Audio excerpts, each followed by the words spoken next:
Buen día. Esta vez vamos a hablar sobre uno de las causas más frecuentes de abdomen agudo médico en las emergencias y se trata de la pancreatitis aguda.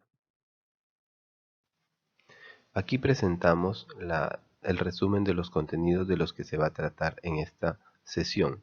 Comenzaremos por definición, etiología, fisiopatología, continuaremos con manifestaciones clínicas y laboratoriales, seguiremos con la parte de diagnóstico y clasificación, hablaremos algo de tratamiento, complicaciones y finalmente presentaremos las fuentes de información que se han considerado para la presente revisión.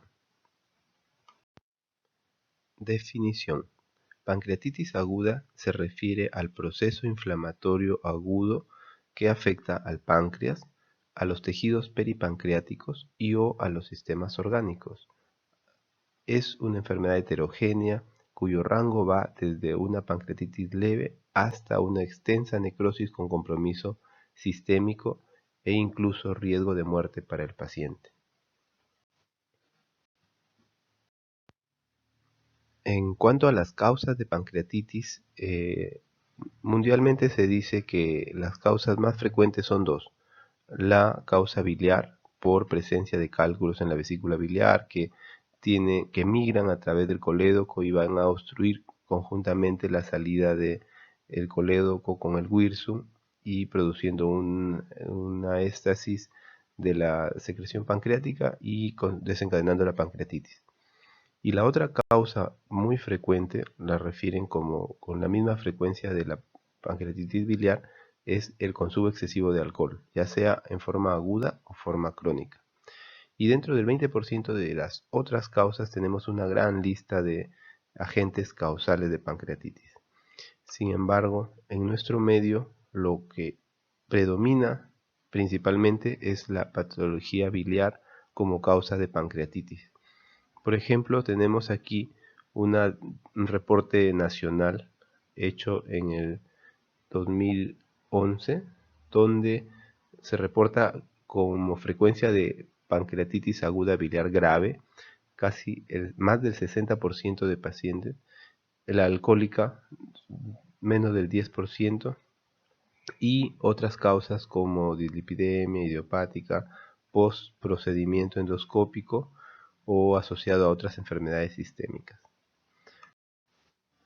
Entre las otras causas de pancreatitis, donde un pequeño porcentaje representa un pequeño porcentaje, tenemos enfermedades sistémicas, por ejemplo, conectivopatías a la cabeza, lupus eritematoso sistémico, las vasculitis, principalmente las vasculitis de pequeños vasos, como poliarteritis nodosa, granulomatosis, enfermedades crónicas como sarcoidosis, también pancreatitis eosinofílica, sin que tenga evidencia de asociación con alcohol o con litiasis vesicular. También los medicamentos están asociados a un gran número de causas. Por ejemplo, tenemos en tres grupos: los asociados con asociación definitiva, que sí van a producir casi siempre la pancreatitis, como son azatioprina, 6-mercaptopurina o pentamidina. Hay otro grupo donde probablemente se asocie a pancreatitis, como el ácido valproico, furosemida, hidroclorotiazida, sulfonamidas o tetraciclinas, donde se han reportado casos aisladamente. Y otro donde todavía no se ha definido bien la relación causal, dentro de los cuales están los corticosteroides, cicloserina y otros como antibióticos, metronidazol y eritromicina. Entonces vemos que es una gran etiología, gran número de factores que pueden producir pancreatitis aguda. En cuanto a la fisiopatología de la pancreatitis, las dos causas más frecuentes son la biliar y la alcohólica, ¿no? En cuanto a la biliar, el efecto que se postula principalmente es mecánico, ya que los cálculos o litos que existen en la vesícula biliar migran a través del cístico y llegan al colédoco, ¿no? Y generalmente una zona estrecha es el esfínter de Oddi, donde se produce la obstrucción. Y como hay una desembocadura simultánea conducto de Wilson con el colédoco. Allí es donde se produce la obstrucción y un efecto de reflujo o de acúmulo de líquidos a nivel de la glándula pancreática van a desencadenar la disfunción de todas las enzimas que iban por el jugo pancreático, ¿no?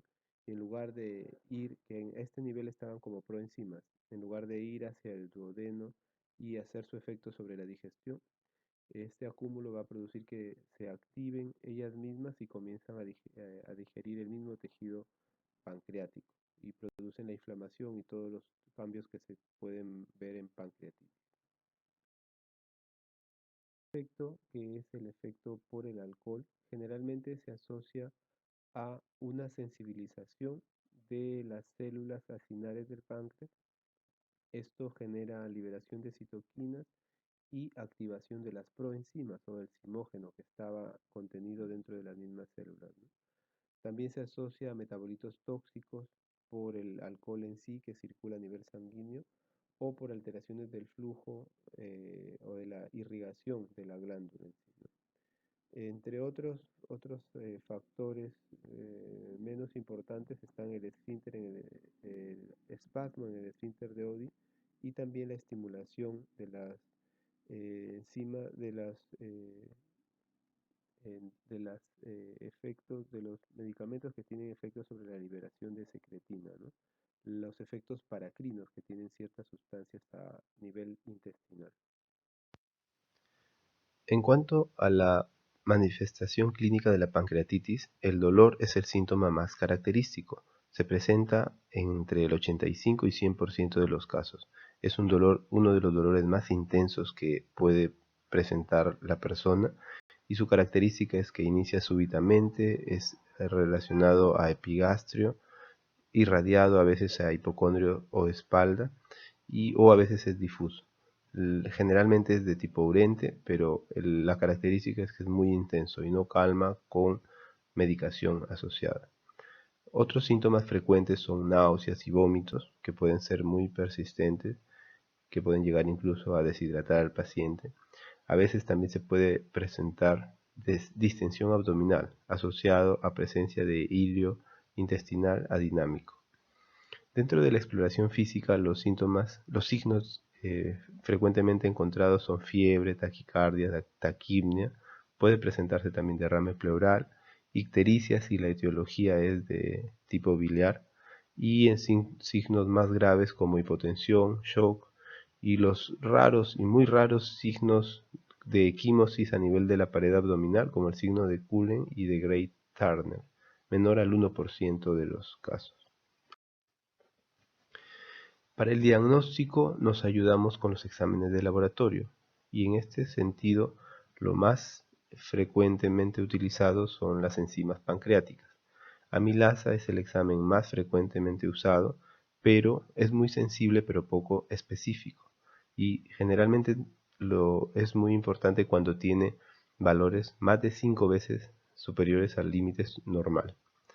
Se eleva rápidamente entre las 6 y 12 horas de inicio, pero se normaliza también después del segundo o tercer día y ya no lo podíamos detectar.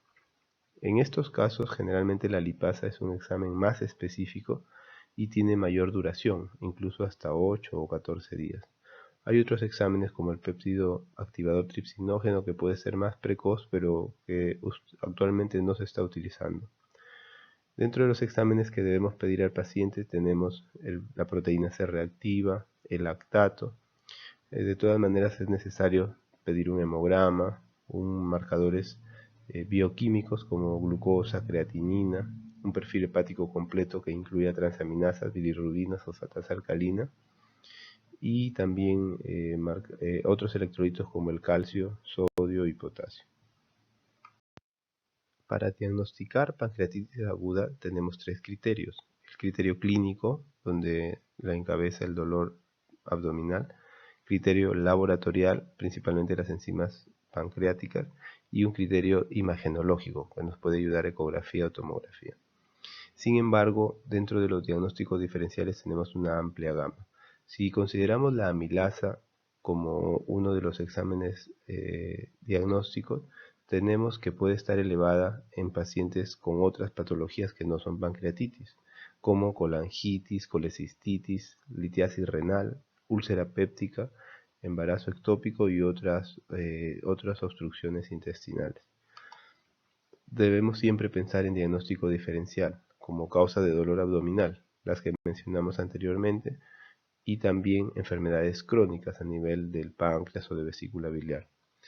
De todas maneras, hay que sospechar siempre en otra causa de abdomen agudo, médico o quirúrgico. Nunca desestimar apendicitis aguda que en un inicio reciente, ¿no? Entonces, debemos tener presente siempre el diagnóstico diferencial a este nivel. Una vez que se ha hecho el diagnóstico de pancreatitis, el siguiente paso es determinar la gravedad o severidad del cuadro. Para esto se han ideado muchos scores pronósticos o predictivos de la gravedad de la pancreatitis. Tenemos que desde 1974 uno de los primeros que salió fue el índice de severidad de Ramsson. Actualmente todavía se utiliza, hay un Ramsson de ingreso y un Ramsson a las 48 horas. Luego han salido muchos específicos para pancreatitis aguda y uno de los últimos que tenemos es el índice tomográfico, ¿no? Inicialmente salió el Baltasar y luego el índice tomográfico que vamos a comentar a continuación. Sin embargo, hay otros scores no específicos, como el Apache 2, que se usa para todos los pacientes críticos, que nos ayudan a predecir la gravedad o severidad de la pancreatitis. A este nivel también tenemos un score específico llamado el BISAP, donde se refiere al índice de severidad de pancreatitis en la cama del paciente, al costado del paciente. Aquí se le asigna un punto por cada uno de los siguientes parámetros: el nitrógeno ureico en sangre o la urea para nosotros, alteración del nivel de conciencia, donde se da por una escala de Glasgow menor a 15, síndrome de respuesta inflamatoria sistémica, edad mayor de 60 años y derrame pleural. Cuando se tiene 3 o más de estos criterios, el índice de severidad es alto.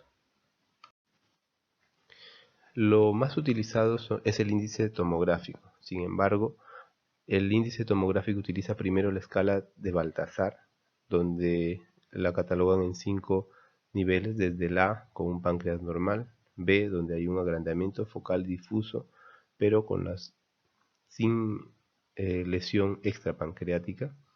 En el grado C ya hay lo mismo que en el B, pero aparece un compromiso de la grasa peripancreática. En el D hay colecciones líquidas aisladas y en el E ya hay 2 o más colecciones líquidas poco definidas o la presencia de gas intra o peripancreático. Comentaba que el índice de severidad tomográfica incluye el Baltasar, donde le asigna un punto de acuerdo a este rubro. Para A es 0, B es 1 y E va a ser 4. Y asocia o lo relaciona con el índice de necrosis pancreática, donde sin necrosis es 0, necrosis menos de 30% 2, necrosis de 30 a 50 4 puntos y 6 puntos necrosis mayor de 50%, siendo un máximo de 10 puntos, y la severidad va a variar. Cuando es menos de 3, la mortalidad es muy baja, menos del 3%. Sin embargo, cuando es 7 o más, la mortalidad y la morbilidad van a ser altas. También tenemos otros marcadores de severidad en sangre, por ejemplo la proteína C reactiva, que es un buen predictor de severidad y sobre todo válido en las primeras 48 horas, con una sensibilidad y valor predictivo positivo alto, incluso similares al Apache. Otros que están en estudios, la elastasa polimorfonuclear y otras interleuquinas, pero que todavía no se están aplicando clínicamente, sino están en fase experimental. Entonces, una vez que ya hemos aplicado el índice, cualquier criterio para valorar la severidad de pancreatitis, vamos a clasificar las pancreatitis. Y según el último reporte de la Academia Americana de Gastroenterología, la vamos a clasificar en 3 grupos. Primero, pancreatitis aguda leve, que se caracteriza por ausencia de falla orgánica y o complicaciones locales y sistémicas. El grupo tercero es la pancreatitis aguda grave, que se caracteriza por falla orgánica persistente. Y han colocado un grupo intermedio donde se le denomina pancreatitis aguda moderadamente severa, donde se caracteriza por la presencia de falla orgánica transitoria, o sea, después o antes de las 48 horas pasa a resolverse estos cuadros, o desde inicio donde ya se evidencian complicaciones locales o sistémicas. Ahora, aquí llamamos falla orgánica. Falla orgánica se refiere cuando hay la presencia de dos o más puntos de la escala modificada de Marshall, que incluye tres sistemas o órganos específicos: respiratorio, medido mediante un AGA y el PAFI principalmente, PAFI más de 400, de 301 a 400, menor de 200 a 300, de 100 a 200 y menor de 101. Se le asigna un puntaje, el puntaje que estamos viendo a continuación. El otro órgano o sistema medido es el renal, donde se mide de acuerdo al nivel de creatinina sérica, según los parámetros que estamos viendo. Y finalmente hablamos del cardiovascular, donde medimos la presión arterial sistólica y la respuesta que ha tenido a la administración de fluidos, o también el pH que se ha encontrado en el examen de gases arteriales que se ha realizado inicialmente. Otra clasificación que también se utiliza es la clasificación basada en determinantes, que generalmente trata de ver la evidencia y la mortalidad en estos casos. Aquí se clasifican cuatro tipos, ¿no? Leve, moderada, grave y crítica. La leve va desde la falla orgánica sin necrosis ni compromiso sistémico. La moderada es donde existe una falla transitoria pero que se resuelve en 48 horas y puede existir necrosis pancreática estéril. El tipo grave es con falla orgánica persistente, o sea, más de 48 horas, o la necrosis pancreática está infectada. Y el tipo crítico es cuando existe falla orgánica persistente y aparte o necrosis pancreática infectada. Entonces, vamos a ver que una pancreatitis aguda grave va a tener generalmente una aparición precoz de necrosis pancreática con área difusa. Este es un ejemplo de la tomografía donde podemos observar, donde se va a realizar una tomografía contrastada y vamos a evidenciar la captación de contraste en el tejido pancreático viable, pero no hay captación de contraste en la parte de necrosis. Y esto es lo que nos va a dar, según lo que se ha explicado, la severidad de pancreatitis. En este caso ya tenemos por lo menos una pancreatitis moderadamente severa o grave, y de acuerdo a los criterios clínicos del paciente vamos a evaluar si es una pancreatitis grave o no. Ahora hablemos del tratamiento de la pancreatitis aguda. Son tres puntos principales: soporte hemodinámico, donde incluye una hidratación agresiva y precoz, tratamiento del dolor y aporte nutricional, lo más precoz posible. También debemos tratar una infección si es que se ha definido o se ha encontrado algún foco infeccioso, pero ya no está aceptado el uso de antibiótico profilaxis incluso en pancreatitis grave. Se debe definir si hay infección o no y dar tratamiento. En cuanto al tratamiento intervencionista, también se ha definido que de preferencia debe ser endoscópico, percutáneo y finalmente quirúrgico en los casos más graves. La primera pauta de tratamiento es el soporte hemodinámico y consta en reposición endovenosa agresiva temprana de volumen, fluidoterapia. No se ha demostrado si es mejor con cristaloides o coloides. Lo que se usa normalmente es cloruro de sodio al 9 por 1000, la solución salina fisiológica.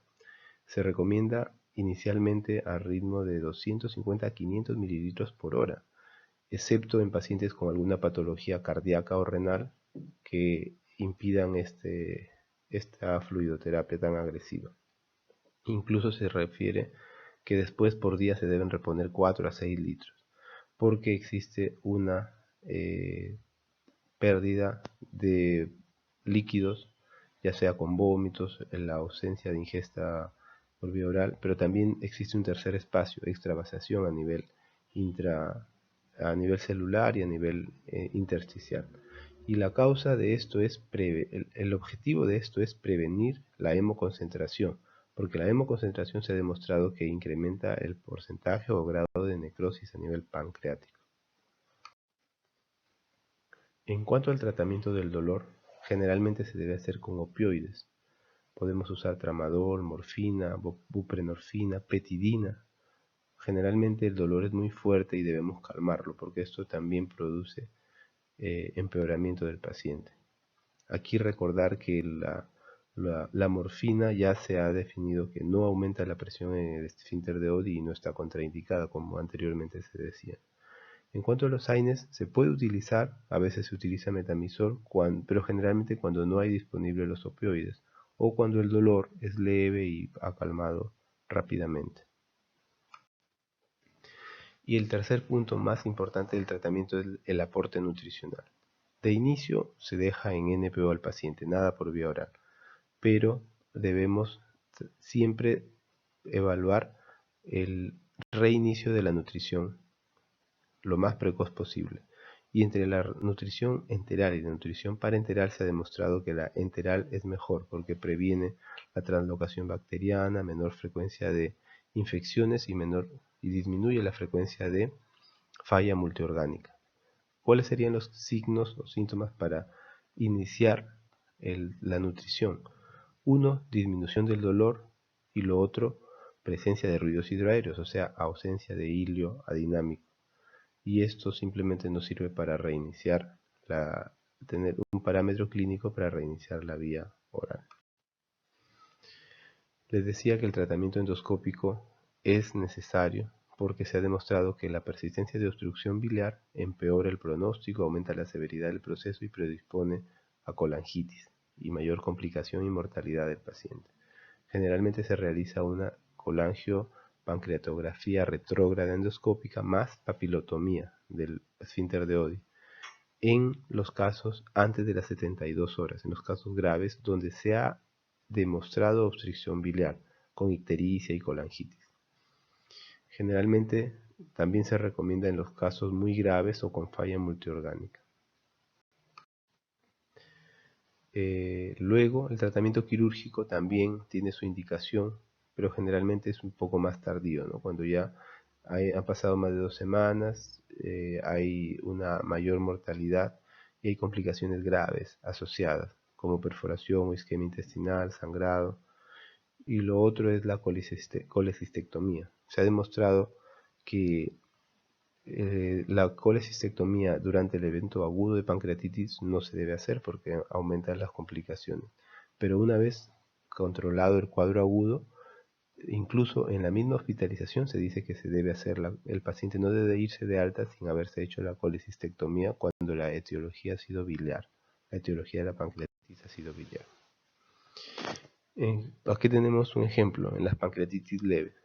Cuando ingresa el paciente, se ha confirmado el diagnóstico de pancreatitis, vamos a dejarlo en reposo gástrico en promedio 3 a 5 días.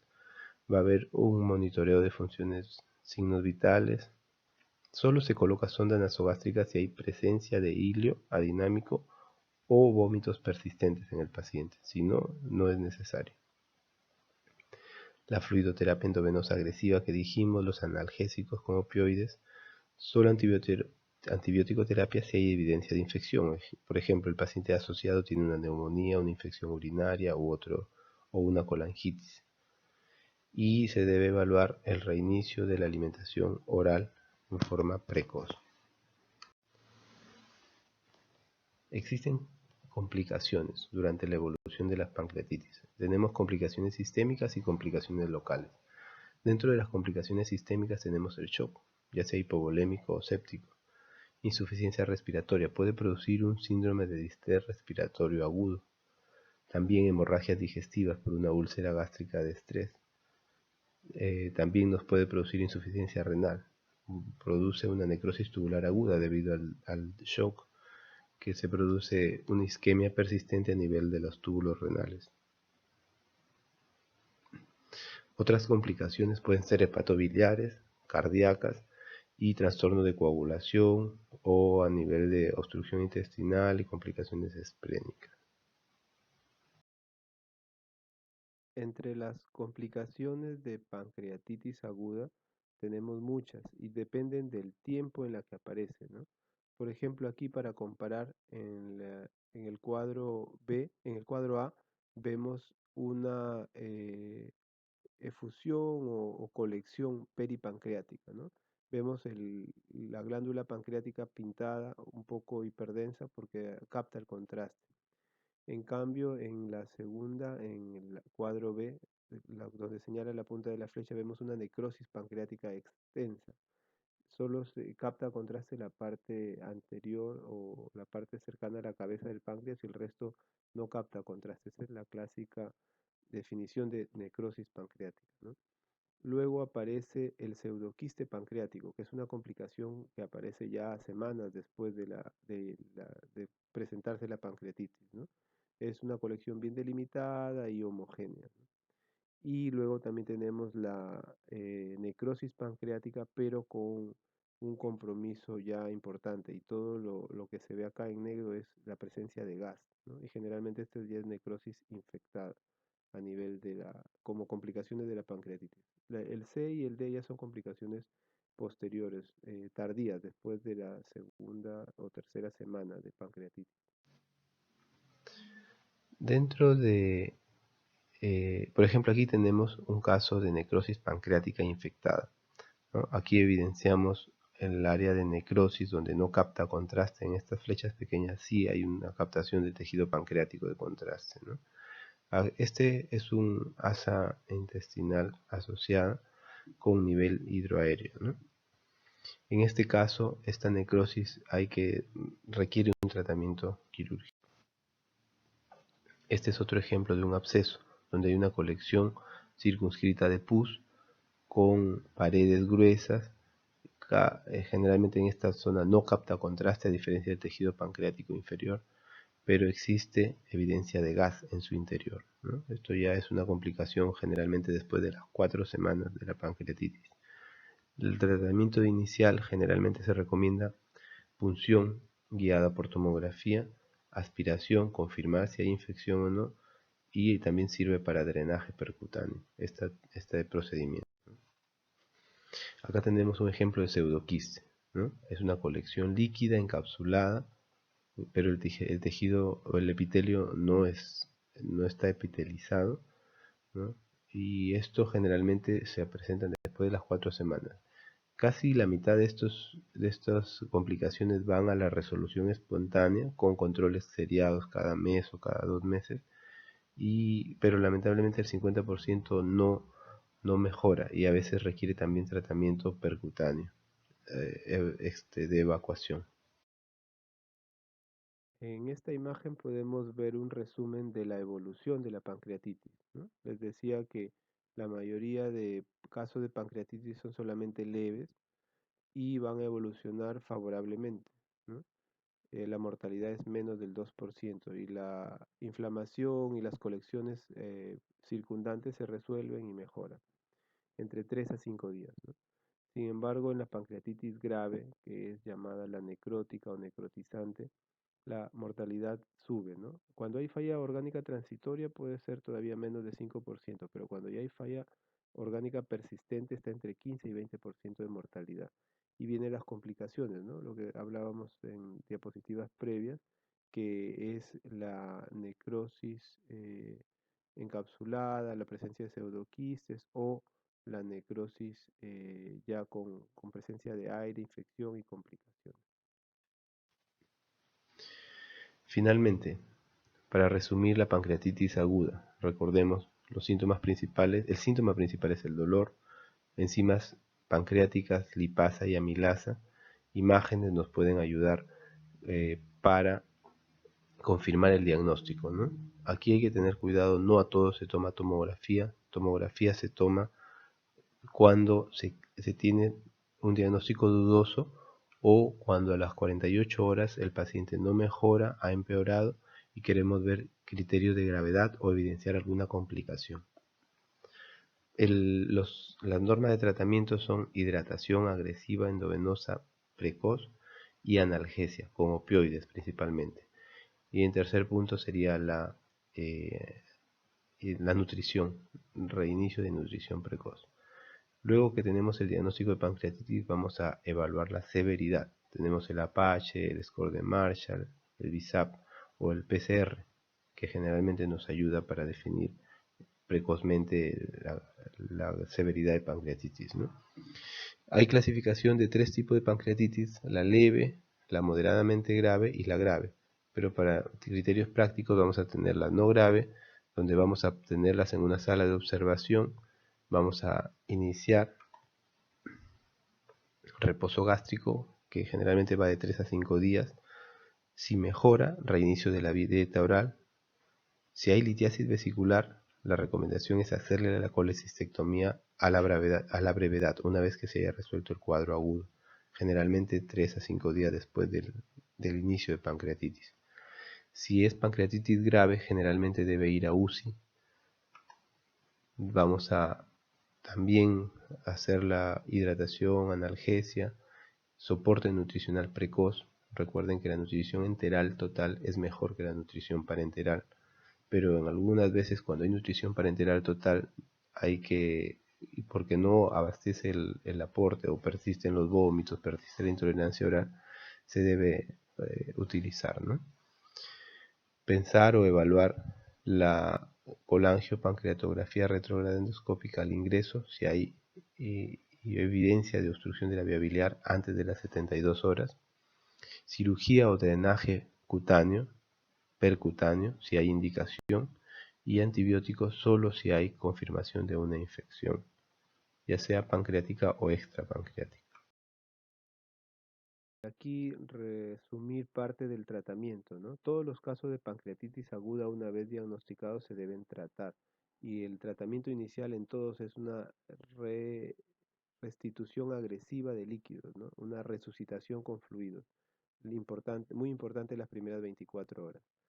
Después, en las que ya se van complicando, viene la nutrición enteral, y antibióticos si es que existen complicaciones, o tratamientos invasivos, lo menos invasivos posible, ¿no? Y la mortalidad se da generalmente, la mitad de las muertes por pancreatitis se da en las primeras 2 semanas por complicaciones de falla orgánica, y la otra mitad en las siguientes 2 semanas o más tiempo por complicaciones tardías, ¿no? Hay que tener mucho cuidado con el tratamiento inicial porque esto también nos va a marcar sobre el pronóstico y evolución de la pancreatitis. Muy bien, aquí les dejo las fuentes de revisión. Acá les dejo la dirección, el enlace de una guía que se hizo en el Hospital Rebagliati donde trabajamos, y para que puedan ampliar los interrogantes que tengo. Les agradezco su atención y espero haber contribuido en algo a su conocimiento sobre pancreatitis. Hasta luego.